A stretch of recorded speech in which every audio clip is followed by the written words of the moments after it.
Hey mga ka-Friendsters! Ako nga pala yung lingkod, Will. At ako ulit si Camille at magtitikiman. Okay kayo dyan mga ka-Friendsters. Siyempre itong mga titikman natin galing sa Ching Nam Hong. Siyempre speaking of Ching Nam Hong, talagang yan yung home ng Sao Pao na talagang in demand, di ba? Yan, ito ang lagi naming tinitikiman yung Sao Pao nila kasi merong pork, may chicken, at may chicken curry. At may iba pang flavors.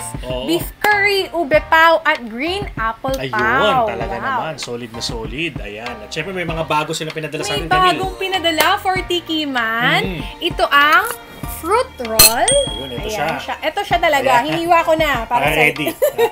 At bibingka espesyal. Wow! Bakit kayo espesyal? Tikman na natin. Correct. Simulan natin sa bibingka. Favorite ko mga bibingka. Ayun.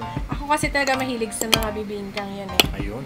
At ikaw ang unang titikim. Bibingka espesyal. Ako next.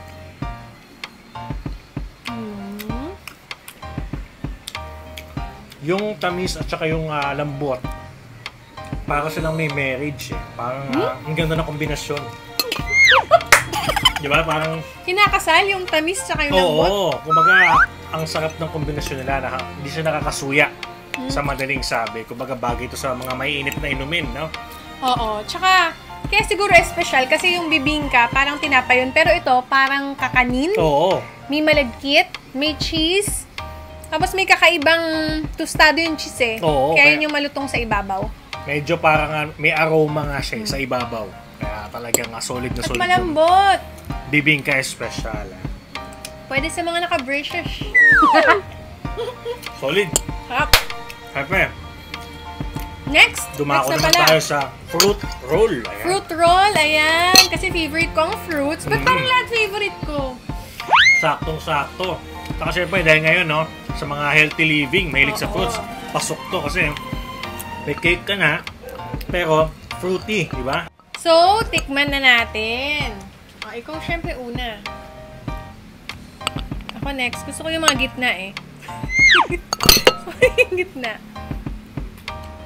Ayun. Refreshing siya. Ang sarap. Pang dessert siya kasi hindi matamis, pero yung fruits, parang fruit salad na nasa loob ng cake roll. Yun siya talaga. Kasi fruit roll, inikutan yung prutas ng cake.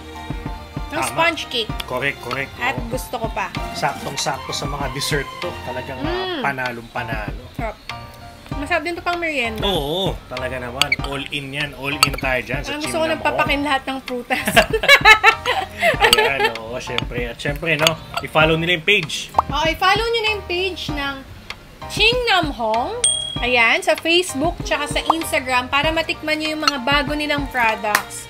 Masarap to pang merienda, almusal, kahit midnight snack. Hindi siya matamis. Correct, oo. Oo na lang ang sabi niya kasi kain siya ng kain. Siyempre, yung Sao Pao, all-time favorite. Favorite talaga yung Sao Pao. Oo, so ito na, magsa-Sao Pao kami. Hindi pwedeng hindi ito matikman. Kahit sabihin natin na ilang beses na ito na feature. Dahil sobrang sarap talaga yung Sao Pao. Ito talaga ang favorite. Para siyang toasted siopaw. Ganun siya. Asado, sarap. Ako din, pork asado talaga favorite ko dito.